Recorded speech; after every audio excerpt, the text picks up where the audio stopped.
नमस्कार दोस्तों, स्वागत है आपका दृष्टि आईएएस के न्यूज ऑन मैप प्रोग्राम में। मैं हूं केवल आपके सामने।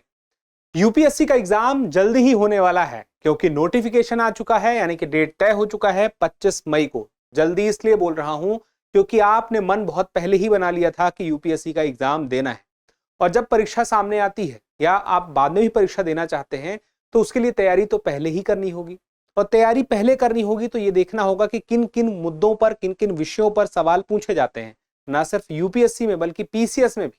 और मैप बेस्ड सवालों की संख्या हम देखते हैं कि हर एग्जाम में ठीक ठाक देखने को मिल रही है। तो आपकी मानचित्र को लेकर के तैयारी हो सके मजबूत, इसके लिए हम आपके लिए लेकर आ चुके हैं न्यूज ऑन मैप प्रोग्राम, जो कि लगातार आपके लिए आ रहा है। तो आज न्यूज ऑन मैप प्रोग्राम में हम बात करने वाले हैं दुनिया भर में बीते एक सप्ताह में चर्चा में रही कुछ जगहों के बारे में। ये वो जगहें हैं जो कि मानचित्र पर आधारित प्रश्नों के माध्यम से आपके सामने आएंगी और परीक्षा की दृष्टि से बहुत ही महत्वपूर्ण है। तो आपको करना क्या है कि लगातार मेरे साथ शुरू से जुड़े रहना है इस पूरे सेशन में। बहुत लंबा सेशन नहीं है, लेकिन तैयारी आपकी बड़ी शानदार हो जाएगी। चलिए देखते हैं, शुरुआत करते हैं अभ्यास प्रश्न से, जो कि बीते सप्ताह का अभ्यास प्रश्न है, जिस पर हमने आपसे पूछा था कि आप इस सवाल का जवाब दीजिए। बहुत सारे विद्यार्थियों ने जवाब दिया भी था। अब चलिए एक करके देख लेते हैं कि आखिर इस सवाल का जवाब क्या है, फिर उसके बाद आज के सवालों को देखेंगे। सवाल है, निम्नलिखित पर्वत चोटियों अवस्थिति पर विचार कीजिए। अब कौन कौन सी है? Mount Cotopaxi, mount Chimborazo, mount Aconcagua और माउंट मैककिनले। अब ये हमें देखना है कि ये जो है इनमें से कितने इक्वाडोर में अवस्थित हैं। इक्वाडोर आमतौर पर इसको बोला जाता है।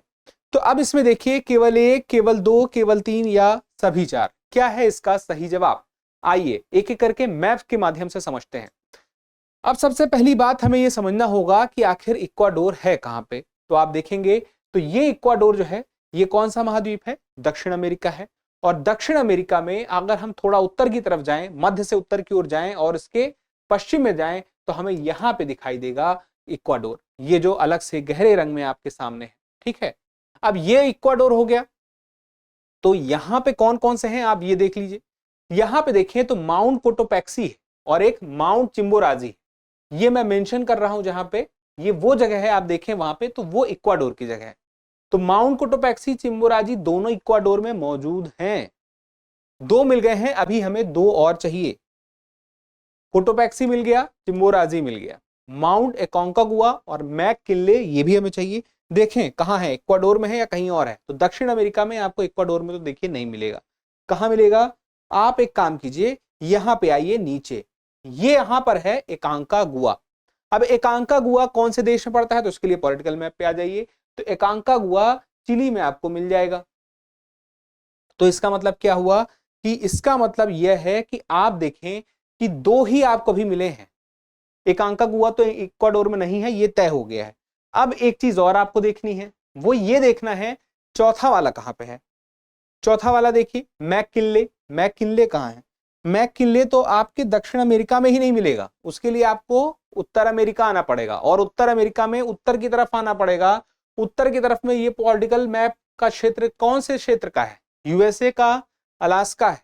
अब इधर आ जाइए, यहां पे देखेंगे तो मैककिनले है। तो इसका मतलब क्या हुआ? इक्वाडोर में ये भी नहीं है। तो यहां पर दो ही है, पहला और दूसरा, यानी कि बी हमारा सही जवाब हो गया। केवल दो तय हो गया। चलिए अब आगे देखते हैं, अगले सवाल पर आ जाते हैं। निम्नलिखित युग्मों पर विचार कीजिए। स्थान है और देश है। अब आपको स्थान और देश को मिलाकर के बताना है कि कौन सा ऐसे सही सुमेलित है या है। अब देखिए, स्थान एरबिल है इराक, लिब्रेविल है गैबोन और इस्फहान है अफगानिस्तान। क्या ये सच है, सही है? तो ये देखते हैं, मैप के माध्यम से देखते हैं। सबसे पहले हम देखते हैं इराक को। ये आप जो देख रहे हैं इराक का क्षेत्र है पूरा। और इराक देखिए कुवैत से, ईरान से, आगे बढ़ेंगे तो तुर्की से, सीरिया से, जॉर्डन से और सऊदी अरेबिया के बीच में मौजूद है, इनसे लगा हुआ है। और इराक में एक क्षेत्र है अरबिल। तो अरबिल कहां है? इराक में है। अब हमने देखा सवाल में इराक के आगे एरबिल ही लिखा है, अरबिल, एरबिल, तो ये सही। अब देखिए गैबोन में क्या लिब्रेविल है? चलिए आगे बढ़ते हैं। अब यहां पे देखिए ये गैबोन है और यहां पर है लिब्रेविल। तो लिब्रेविल गैबॉन से इसका आपस में नाता है, तो इसका मतलब है कि यह अफ्रीका में है और यह भी मौजूद है। तो दूसरा वाला भी सही हो गया। अब तीसरा वाला देखते हैं, अफगानिस्तान में क्या इस्फहान है या नहीं है। चलिए, इस्फहान को अगर हम ढूंढने निकलता है दुनिया के नक्शे पर, तो इस्फहान हमें मिलता है अफगानिस्तान में नहीं, बल्कि यह हमें मिलता है ईरान में। अफगानिस्तान तो पहले ही छूट गया। तो इसका मतलब क्या हुआ कि ये जो था तीसरा वाला सही नहीं था, लेकिन शुरू के दो सही थे। और सवाल पूछा है कौन कौन से सही सुमेलित है या हैं, कितने हैं ये नहीं पूछा है, कौन कौन से हैं। तो आप क्या बोलेंगे, इसमें से पहला है, दूसरा है, तीनों है, कितने हैं? तो केवल एक और दो है, आपने देखा, तीसरा वाला नहीं है, तो बी यहां पे सही जवाब हो जाएगा। ठीक है, चलिए अब आगे बढ़ें। उसके पहले एक महत्वपूर्ण जानकारी क्या है कि दृष्टि आईएएस आपके लिए लेकर आई है स्पेशल फाउंडेशन बैच। इस स्पेशल फाउंडेशन बैच के माध्यम से आप अपनी यूपीएससी की तैयारी को मजबूत कर सकते हैं, उसकी नींव को मजबूत कर सकते हैं। बेसिक से लेकर के जब आप तैयारी करते हैं तो उसका ये अलग फायदा होता है। तो फायदा यहां पे आपको क्या मिलने वाला है, आपको पूरी की पूरी तैयारी दृष्टि आईएएस के नोएडा सेक्टर 15 से आप करना चाहें तो कर सकते हैं। और यहां पर IAS foundation prelims plus mains batch है, ऑफलाइन बैच है। आप हिंदी माध्यम से करना चाहें तो हिंदी माध्यम से कर लें, अंग्रेजी माध्यम से करना चाहें तो अंग्रेजी माध्यम से कर लें, दोनों सुविधाएं हैं। और 21 फरवरी से हिंदी माध्यम में है और 17 फरवरी से अंग्रेजी माध्यम में है। अगर आप सेंटर में जाके जानकारी लेना चाहें तो जानकारी ले सकते हैं, लेकिन अगर मान लीजिए आपको सेंटर में अभी पहुंचने में समय लग रहा है और जानकारी आप चाहते हैं कि समय से मिल जाए जिससे आप समय से एडमिशन ले सकें, तो आप कॉल कर सकते हैं हमें 8750187501। इसके अलावा अगर आप दृष्टि आईएएस के बाकी सेंटर से भी तैयारी करना चाहते हैं, मान लीजिए कोई नोएडा सेक्टर 15 की जगह अपने पास के सेंटर से, जैसे जयपुर के सेंटर से तैयारी करना चाहता है, तो उसके लिए भी आईएएस जीएस फाउंडेशन बैच 19 फरवरी से सुबह 8 बजे से शुरू हो रहा है और उसके लिए एडमिशन शुरू है। इसके अलावा हम देखें तो 24 फरवरी से भी एक आईएएस जीएस फाउंडेशन का बैच है और वह सुबह 11 बजे से है। और इसके अलावा 24 मार्च से भी जयपुर सेंटर में दृष्टि आईएएस के आईएएस जीएस फाउंडेशन का बैच शुरू हो रहा है। तो आप अपनी सुविधा अनुसार अपने बैच के अकॉर्डिंग जिसमें आपको सुविधा है आप चुन सकते हैं। लेकिन अगर आप चाहें अतिरिक्त जानकारी लेना तो आपको पहले जाना होगा दृष्टि आईएएस के सेंटर में। अगर मान लीजिए आप नहीं जा पाते हैं तो जैसी बात मैंने आपसे कही थी कि आप हमें कॉल कर सकते हैं 8750187501 में। या मान लीजिए आपके मन में कोई एग्जाम है, पीसीएस का है या यूपीएससी का है, लेकिन आपके मन में संशय है ना, तो भी आप उस संशय से अपने आप को दूर कर लीजिए, हमारे एक्सपर्ट से बात कर सकते हैं। उसके लिए आपको इसी नंबर पर कॉल करना होगा 8750187501। ठीक है, चलिए अब आगे बढ़ते हैं और देखते हैं अगले सवाल में कि निम्नलिखित कथनों पर विचार कीजिए। पूर्वी भूमध्य सागरीय बेसिन में स्थित गाजा पट्टी की सीमा दक्षिण पश्चिम में मिस्र, उत्तर पूर्व में इजराइल और पश्चिम में भूमध्य सागर से लगती है। और उसके अलावा गाजा और वेस्ट बैंक इजरायली क्षेत्र द्वारा एक दूसरे से अलग किए गए हैं। अब इसमें देखिए उपर्युक्त कथनों में से कौन सा या से सही है या है। ए केवल एक, बी केवल दो, सी एक और दो दोनों, और डी ना तो एक और ना ही दो। अब यहां पे देखिए जो पूछ रहा है वो किससे संबंधित है। यहां पे देखिए गाजा पट्टी के बारे में आपको पता होना चाहिए, इजराइल के बारे में पता होना चाहिए, वेस्ट बैंक के बारे में, और आपने अगर पिछले सेशन देखे होंगे तो इनकी अवस्थिति का अंदाजा तो आपको होगा ही। एक बार ध्यान से देख लीजिए कहां पर है, ये कौन सा क्षेत्र है, ये मेडिटेरियन सी है। अब इसके पूर्व में देखें तो यहां पे ये ग्रीन कलर से आपको इजराइल वाला ये पूरा क्षेत्र दिख रहा है। अब आप देखें यहां पर ये जो एक छोटा सा क्षेत्र है ये है गाजा, जिसको हम गाजा पट्टी बोलते हैं, और ये है वेस्ट बैंक। अब एक बार देखिए स्टेटमेंट को, पूर्वी भूमध्य सागरीय बेसिन में स्थित गाजा पट्टी की सीमा दक्षिण पश्चिम में मिस्र और उत्तर पूर्व में इजराइल से लगती है। गाजा पट्टी ये है, दक्षिण पश्चिम में मिस्र से यानी कि इजिप्ट से लगती है, और उत्तर पूर्व में किससे लगती है, इजराइल से लगती है। इजराइल ही तो है और कोई है ही नहीं। तो इसका मतलब क्या हुआ कि पहला वाला स्टेटमेंट सही है। अब दूसरा वाला देखिए, एक बार ध्यान से देख लीजिए कि गाजा और वेस्ट बैंक इजरायली क्षेत्र द्वारा एक दूसरे से अलग किए गए हैं। क्या यह बात सही है? आइए देखिए, बीच में अगर यह इजरायली क्षेत्र है, इधर वेस्ट बैंक है, इधर गाजा है, तो किसके वजह से अलग हो रहे हैं? बीच में इजराइल है, उसकी वजह से अलग दिखाई देते हैं। तो ये बात तो सही है, दूसरा स्टेटमेंट भी सही है। तो हम क्या बोलेंगे हम कहेंगे कि पहला और दूसरा दोनों सही है, तो उत्तर हो गया सी, 1 और 2 दोनों। चलिए अब आगे बढ़ते हैं अगले सवाल की तरफ। निम्नलिखित कथनों पर विचार कीजिए। दक्षिण चीन सागर चीन के दक्षिण में स्थित है, जिसकी सीमा म्यांमार, चीन, इंडोनेशिया, मलेशिया, फिलीपींस, ताइवान और वियतनाम से लगती है। दूसरा है चीन की 9 डैश लाइन, जो मूल रूप से वर्ष 1953 तक 11 डैश लाइन थी, उसके समुद्री दावों का निरूपण करती है, जिसका विस्तार फिलीपींस, मलेशिया, वियतनाम के पास मुख्य भूमि से 2000 किलोमीटर तक है। आपको यह बताना है कि इनमें से कौन कौन से कथन सही है या हैं। अब यहां पे देखिए, हमें यह तय करना होगा क्या सच में जो दक्षिण चीन सागर, क्या बोल रहा है, दक्षिण चीन सागर चीन के दक्षिण में स्थित है, जिसकी सीमा किससे किससे लग रही है, देशों का नाम दे दिया है, तो दक्षिण चीन सागर से ये सारे देश लगते हैं कि नहीं लगते हैं, पहले हमें ये कंफर्म करना होगा, फिर हम अगले स्टेटमेंट पे जाएंगे। चलिए आइए देखिए। अब देखिए आपके सामने ये दक्षिण साउथ चाइना सी है। अब आप देखेंगे तो आपको समझ में आएगा कि कुछ ऐसे देश हैं जो नहीं लगते हैं। जैसे म्यांमार को देखें तो म्यांमार तो एकदम बाहर है, ये नहीं लगता है।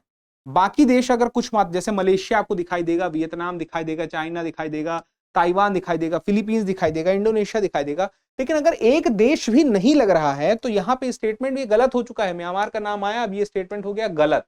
स्पष्ट हो गया, ध्यान से देख लीजिए स्टेटमेंट को, पढ़ने में कोई आपको दिक्कत ना हो।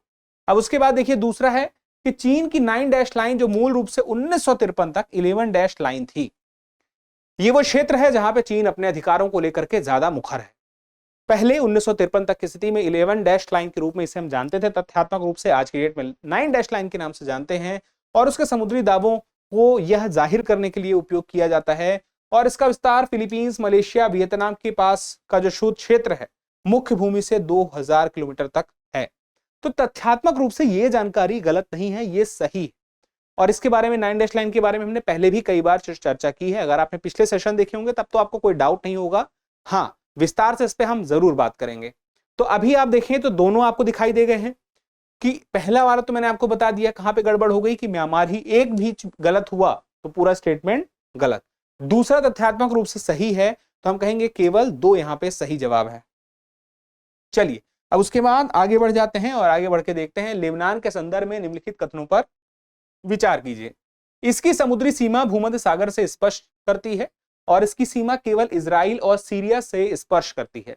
अब आपको क्या बताना है कि उपर्युक्त कथनों में से कौन सा ऐसे कथन सही है या है। अब देखिए, ए केवल 1, बी केवल 2, सी 1 और 2 दोनों, डी ना तो 1 और ना ही 2। अब इधर देखिए, लेबनान के संदर्भ में निम्नलिखित कथनों पर विचार करना है। तो अब चलिए लेबनान को देखिए, इसकी समुद्री सीमा भूमध्य रेखा से स्पर्श करती है कि नहीं करती? भूमध्य सागर से, रेखा नहीं सागर है। अब चलिए आइए देखते हैं लेबनान दुनिया के नक्शे पर इस जगह पर, और ये जगह है कहां पे, और पास से देख लेते हैं। ये देखिए, ये आपको दिखाई दे जाएगा, ये है लेबनान। अगर आप देखें तो इजराइल यहां पर है, इसके उत्तर में जाएंगे तो आपको लेबनान दिखाई देगा, सीरिया से भी लगा हुआ है, और सीरिया के भी उत्तर में जाएंगे तो तुर्की दिखाई दे जाएगा। ठीक है, तो सीरिया आपने अभी देखा था, और सीरिया के भी उत्तर में जाएंगे तो लेबनान आपको दुनिया के नक्शे पर दिखाई दे जाएगा। अब सवाल में देखिए क्या है कि इसकी समुद्री सीमा भूमध्य सागर से स्पर्श करती है या नहीं करती है, क्या करती है या नहीं करती है। देखिए ये लेबनान है, नीचे देखिए इजराइल है, और इसके पूर्व में देखें तो सीरिया है, पश्चिम में देखें तो मेडिटेरियन सी है, भूमध्य सागर से स्पर्श करती है। स्पष्ट हो गया। तो चलिए, अगर स्पर्श करती है तो पहला वाला स्टेटमेंट सही है। अब दूसरा देखिए, इसकी सीमा केवल इजराइल और सीरिया से स्पर्श करती है। अभी आपने नक्शे में देखा है, इजराइल और सीरिया के अलावा आपको क्या कोई और दिखाई देता है? इजराइल है और सीरिया है। बात स्पष्ट है। क्या स्पष्ट है? आप कह सकते हैं कि सवाल में दोनों कथन सही हैं, दोनों ही बातें सही हैं। कौन से कथन सही हैं? तो 1 और 2 दोनों ही सही हैं, यानी कि सी आपका सही जवाब है। चलिए अब उसके बाद आगे बढ़ते हैं, और यह सवाल बहुत ही महत्वपूर्ण है। सेनेगल की राजधानी काबो वर्दे है, जो मुख्य सेनेगल भूमि के पश्चिम में उत्तरी अटलांटिक महासागर में स्थित है। दूसरा कहता है कि सेनेगल देश का नाम इसमें प्रवाहित होने वाली नदी सेनेगल के नाम पर रखा गया है। अब आपको क्या बताना है कि उपर्युक्त में से कौन सा ऐसे कथन सही है या है। ए केवल एक, बी केवल दो, सी एक और दो, दोनों, डी ना तो एक और ना ही दो। अब यहां पे देखिए, सेनेगल की राजधानी काबो वर्दे, जो मुख्य सेनेगल भूमि के पश्चिम में है और उत्तरी अटलांटिक महासागर में। ये सारी बातें सही होनी चाहिए, एक भी गलत हुई तो गड़बड़। अब देखिए, हो सकता है वो काबो वर्दे जिस अवस्थिति की बात कर रहा है वहीं पे हो, लेकिन वह राजधानी ही नहीं है, क्योंकि सेनेगल की राजधानी है डकार। खत्म हो गई बात। बाकी अब काबो वर्दे जहां पे है वो अवस्थिति, सारी बातें सही भी होंगी तो भी बात गलत है, क्योंकि एक मुद्दा उसमें गलत हो गया है। तो ठीक है, मुख्य भूमि के पश्चिम में उत्तरी अटलांटिक महासागर में बोला था, जबकि ये तो मुख्य भूमि के क्षेत्र में ही आपको दिखाई देता है। काबो वर्दे आपको दिखाई तो देगा, और ये मुख्य भूमि के पश्चिम में ही है, अटलांटिक ओशियन में ही है, लेकिन राजधानी नहीं है। चलिए, अब उसके बाद पहला वाला स्टेटमेंट तो हमने देख लिया है कि गलत है। अब दूसरा वाला देख लेते हैं।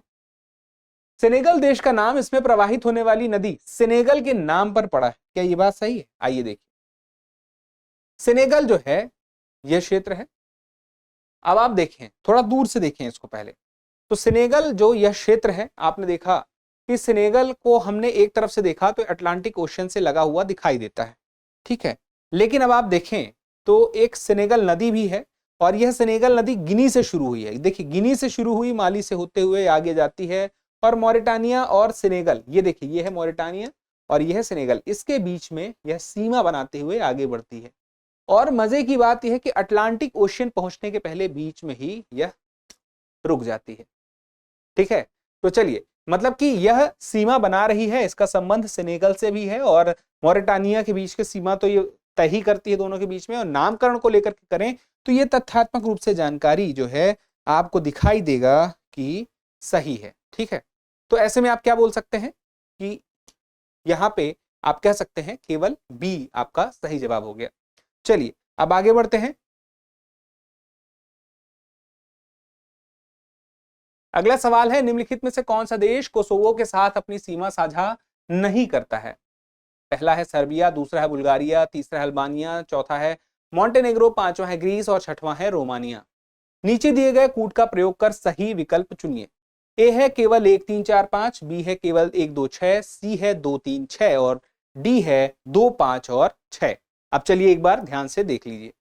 अब आप ध्यान से देखिए तो आपको क्या समझ में आएगा।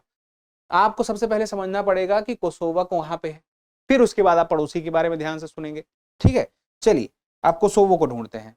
अब दुनिया के नक्शे पर ये कौन सा क्षेत्र है? ये सारे कौन से देश आपको दिखाई दे रहे हैं? हंगरी है, क्रोशिया है, इटली है। ये कौन सा है महाद्वीप है? ये यूरोप है।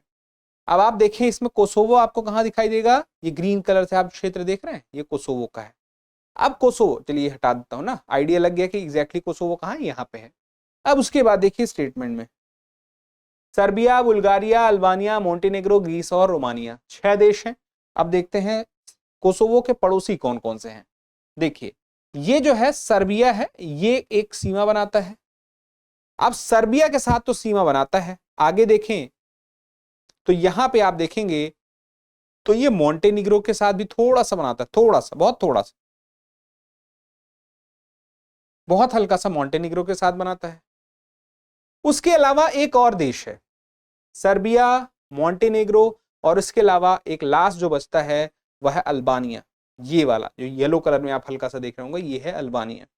3 ही देश हैं, सर्बिया, मोंटेनेग्रो और अल्बानिया, मतलब पहला, तीसरा और चौथा, ये 3 ऐसे हैं जो कोसोवो से सीमा बनाते हैं। बाकी कोई है ही नहीं, तो सीमा कहां से बनाएगा वहां पे, क्योंकि सीमा बना इन्हीं 3 से बनने के बाद समाप्त। तो बुल्गारिया 2, बी और ये 5वां है ग्रीस, और ये जो 6वां है रोमानिया। तो 2, 5 और 6 जो हैं, यह जो है सीमा नहीं साझा करते, और यही तो पूछा है, साझा नहीं करते हैं, आपको ये बताना है। तो ऐसे में आप कह सकते हैं कि हाँ, फिर ये बात सही हुई कि 2, 5 और 6 नहीं करते हैं, तो सही जवाब है आपका डी। स्पष्ट हो गया आंसर। चलिए, अब उसके बाद आगे बढ़ते हैं। आगे आपके लिए एक अभ्यास प्रश्न है, डेरियन गैप के संदर्भ में निम्नलिखित में से कौन सा कथन सही नहीं है? फिर से ध्यान रखिएगा, सही नहीं है ये पूछ रहा है। और पहला है, यह उत्तरी और दक्षिणी अमेरिका के बीच का एक भौगोलिक क्षेत्र है। दूसरा है, दुर्गम भू आकृति के कारण इस क्षेत्र में परिवहन का अत्यंत सीमित विकास दिखता है। तीसरा है, पैन अमेरिकन हाईवे जो अमेरिकी महाद्वीप के अधिकांश देशों को जोड़ता है, इस क्षेत्र से गुजरता है। और चौथा है, इस क्षेत्र की दुर्गमता मुख्यतः अत्यधिक वर्षा एवं संबंधित कारणों से है। तो ये चारों स्टेटमेंट हैं, आराम से देख लीजिए और प्रयास कीजिए इस सवाल के जवाब देने का, क्योंकि जब आप सवाल का जवाब देते हैं, प्रयास करते हैं, तो हमें और बेहतर करने की प्रेरणा मिलती है। फिलहाल के लिए आज के सेशन में इतना ही। अगर आप हमारे सारे सेशन को, सारे करंट अफेयर के सेशन को लगातार देखना चाहते हैं और अपनी तैयारी को और बेहतर बनाना चाहते हैं, तो चैनल को सब्सक्राइब करना ना भूलिएगा। जल्द ही मिलते हैं अगले किसी सेशन में। तब तक के लिए स्वस्थ रहें, मस्त रहें, पढ़ते रहें। धन्यवाद। डियर व्यूअर्स, अपने एग्जाम की तैयारी को और बेहतर करने के लिए हमारे चैनल को लाइक, शेयर और सब्सक्राइब करना न भूलें।